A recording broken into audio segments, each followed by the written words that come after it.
बोलता है नहीं नहीं नहीं ऐसा कैसे हो सकता है, नहीं भाई ऐसा नहीं हो सकता। वही सुप्रीम कोर्ट की हालत है। 5 वक्त अजान सुनते हैं ना आप, और मैंने देखा है नेता आजकल एक नया फैशन, अजान होती चुप हो जाते, ओहो चुप। 5 वक्त की अजान में, क्योंकि मैंने बहुत दी हुई है, क्या कहते हैं वो, किसी को पता है, कोई बताएगा इसमें कि वो अजान में जो क्या कहते हैं भाई?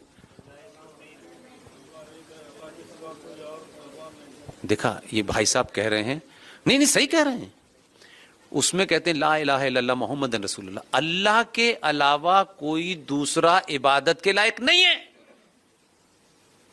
It is a hate speech और नॉट। लेकिन अरे हम कह दें कि भगवान राम के अलावा कोई नहीं है तो आप हेट स्पीच है। वो 5 बार रोज हमें चिल्ला के कहते हैं कि अल्लाह के अलावा किसी की पूजा की इबादत नहीं है। ये किसी इस्लामिक देश में तो कह सकते हैं, लेकिन यहां बौद्ध रहते हैं, यहां जैन रहते हैं, उनके 5 सिखों के प्यारे रहते हैं, तो इन सबको नकार दिया उसने कि उसके अलावा किसी की पूजा नहीं हो सकती। और अगर तुम्हें नहीं करनी तो कमरे में बताओ, तुम मेरे सामने क्यों बोल रहे हो, मुझे क्यों डरा रहे हो भाई? मैं अगर कल के बोलने लगूं तो लोग कहेंगे ये हेट स्पीच है। अजान में 5 बार रोज हेट स्पीच बोली जाती है, लेकिन हमको पता नहीं है इसलिए बोलना नहीं चाहते। और सुप्रीम कोर्ट को नाली गंदी हो गई है, इसको सुओ मोटो ले लेंगे, इसको नहीं लेंगे।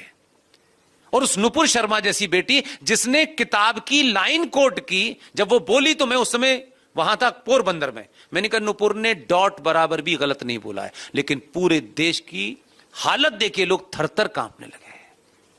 एक बहादुर बेटी को 80 से 90 करोड़ सनातनियों ने मजबूर कर दिया कि वो घर के अंदर दुपकना पड़ा उसको।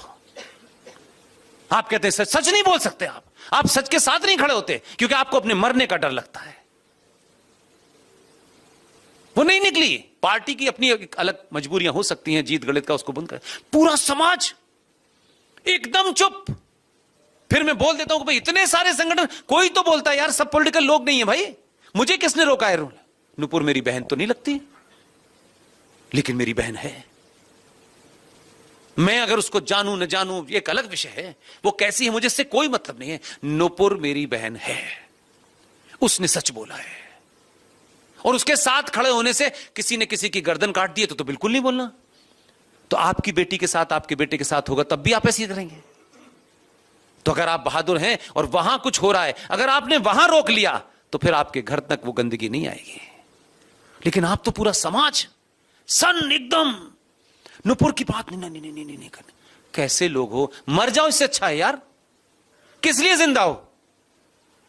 एक बेटी को, पढ़ी लिखी को, संस्कारी महिला को, एक सुप्रीम कोर्ट की वकील को, जो उसने सच बोला, और उसके डर से इतना डरा सुप्रीम कोर्ट के, सुप्रीम कोर्ट ने क्या बकवास की कि आपके बोलने से भारत का माहौल खराब हो गया।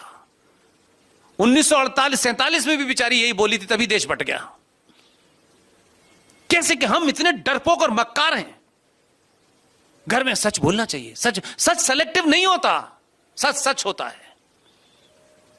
मेरा सच और आपका सच नहीं है। जो सूरज पूरब से निकलता है तो पूरब से ही निकलता है, इसमें कोई डिबेट नहीं हो सकती।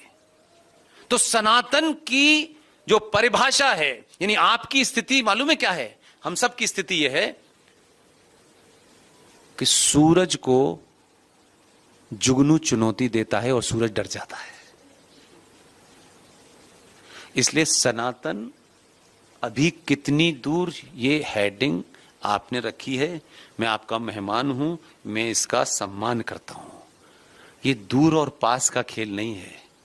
सिर्फ यही कहते सनातन सच है, खत्म।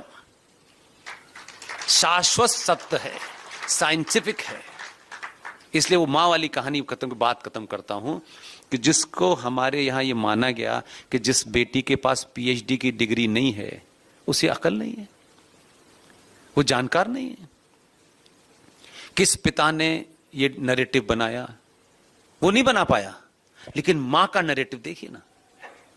मां कितनी समझदार होगी कि जो बच्चे को, 5 साल का बच्चा जिसको वो दूध पिलाना चाहती है और वो भागता है, वो दूध नहीं पीता, लेकिन मां को कहीं पढ़ा नहीं उसने, वो ज्ञानी नहीं है, पीएचडी करके नहीं आई, लेकिन उसने उस नैरेटिव को ढूंढ लिया कि उस बच्चा जो भाग रहा है ना, बार बार दूध नहीं पी रहा, उसको वो क्या कहती है कि दूध पी लो नहीं भौवा बुला आ जाएगा। हम सब ने सुना ये बात। अनकॉन्शियसली कहती है कि भौबो आ जाएगा, बच्चा उस भौबो के डर से दूध पी लेता है ना। लेकिन वही मां है और बच्चा वही है, सिर्फ एज बदल गई है। अब वो बच्चा 12-13 साल का हो गया, राइट। अब उसको गिलास में दूध देती है, दूध पिलाना उस वक्त भी मां का एजेंडा था कि ये दूध पी ले, भौबो तो उसने उसका सहारा लिया। लेकिन जब वो बच्चा 12 साल का हो गया, जब वो समझ सकता था, जब उसको कुछ बातें वो कन्वे कर सकती थी, तब उसने क्या कहा, दूध पी लो। दूध पीने से हड्डी मजबूत होती है, और हड्डी मजबूत होगी ना, तो जब भौबो आएगा तो मार के भगा देना। उससे बड़ा कोई साइंटिस्ट हो सकता है? उसको कहीं पढ़ के आई थी वो? ये उसका नैरेटिव है। इसलिए हमने महिला को एक ऐसा बना दिया है, उसमें तो अकल होती नहीं है, सारी अकल पुरुषों में ही होती है, वही महाज्ञानी होते हैं। और इसलिए हमारे संस्कारों में, कहीं आपने सुना राम सीता बोलते हो किसी को? अनकॉन्शियस माइंड में हम सीताराम सीताराम कहते हैं, राधा कृष्ण कहते हैं। मां पहले आती है क्योंकि मां सत्य है और पिता मात्र विश्वास है। जो मां ने, जिसने जन्म दिया है बच्चे को, वो बच्चा जब 5 साल का हो जाता है ना, जब थोड़ी आंखें खोलने लगता है, 2-4 साल का हो जाता है, उस मां को देखिए। वो जो पति देव हैं, जो कहते हैं कि मेरा वंश चलना चाहिए, मेरा नाम चलना चाहिए, मां गलती से इधर की जगह उंगली इधर करके कहती है ये तेरे पिता हैं, तो जीवन भर ऐसे ही घूमते रहते हैं। मैं गलत कह रहा हूं? वो बच्चे को एक बार बताती है तेरे पिता हैं, जीवन भर कभी मां से पूछता नहीं है सच बता दो मां ये है कि नहीं है। इसलिए मां दुनिया का सबसे बड़ा सच है। इसलिए हमारे यहां मां को अलग दर्जा दिया गया है। इसलिए मां से नदियों को जोड़ा गया है, मां को सच से जोड़ा गया है। पुरुष तो मात्र एक विश्वास है। वो ठीक है कि दिल्ली वाला चीफ मिनिस्टर जो जेल में है, वो प्रमाण पत्र मांग सकता था मां से कि बताओ कि कब हुआ, मैं हूं कि नहीं हूं, वो मांग सकता था। लेकिन ये हमारे संस्कार हैं। कोई दुनिया का बच्चा अपनी मां से पूछ सकता है कि तुमने जो पिता को बताया मां सच बताना, ये पूछ सकता है। ये हम सोच ही नहीं सकते। ये डिग्री है हमारे संस्कारों की, वही सनातन है। आप सच बोलिए, पूरी ताकत से बोलिए, दुनिया आपसे डरेगी। आप झूठ बोलते हैं, आप लालची हैं, इसलिए नेता आपकी बोली चुनाव में 2 रुपए किलो चावल हम तुम्हें देंगे और 2 महीने की बिजली तुम्हें फ्री देंगे, तुम हमें वोट दे देना। और आप पिछले हजारों साल से इतने सस्ते बिक रहे हो कि इतने हर चौराहे पे आदमी खरीद, हर पार्टी कोई लैपटॉप देके आपको खरीद रहा है, कोई आपको दूध देके खरीद रहा है, कोई सस्ता करके खरीद, कोई इनकम, इसमें बिकते हैं सनातनी। हमारी ईगो कहां चली जाती है कि हमको 2-2 कौड़ी के लोग मार्केट में कह रहे हैं कि भाई हम सस्ता अनाज देंगे, हमें वोट देना, हम तुम्हें मकान। क्या हम कौन है भाई, भेड़ बकरी है क्या? और जो वो घूम रहे वो नहीं बिक रहे, वो बिकते ही नहीं। वो जिस एजेंडे पे हैं, जिसमें उन्होंने सीरिया किया, लीबिया किया, जो 35 कंट्री बने, आप खड़े हुए हैं। आप रोज लड़ रहे हैं शर्मा जी से, वर्मा जी से, इस कास्ट पे उस कास्ट पे, मेरा मकान तेरा मकान। आपने 2013 में भारत की संसद में बैठकर वक्फ बोर्ड कानून पास किया गया, जिसके तहत भारत की टोटल भूमि का सबसे बड़ा हिस्सा रेलवे के पास है, दूसरे नंबर पर डिफेंस के पार्ट है, और तीसरे नंबर पर वक्फ बोर्ड के पास है। भारत माता की जय, बस हो गई जय। और यह भी गलतफहमी निकाल दूं आपकी, वक्फ बोर्ड मुसलमानों की एक सेपरेट बॉडी है।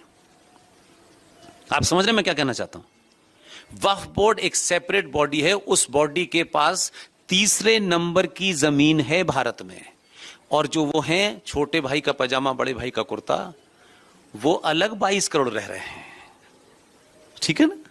और हम इतने महान लोग हैं कि हमारे यहां आसपास में कोई आ जाए तो हमें बड़ा ध्यान रहता है। सुप्रीम कोर्ट का बयान है, किसी पार्टी का नहीं है। ऑस्ट्रेलिया नाम का एक देश है, ऑस्ट्रेलिया की टोटल लैंड भारत से 2.5 गुना है। You can search it. Australia Bharat के लैंड एरिया में 2.5 गुना है, लेकिन टोटल पॉपुलेशन ऑस्ट्रेलिया की 2 करोड़ 20 लाख है, राइट। हमारे यहां as per the Supreme Court 5 crore 2 lakh लोग इलीगल रह रहे हैं। हम कितने बड़े देश, ये हमें क्या करना है? ये सरकार का काम है, हमारा काम थोड़ी नहीं है।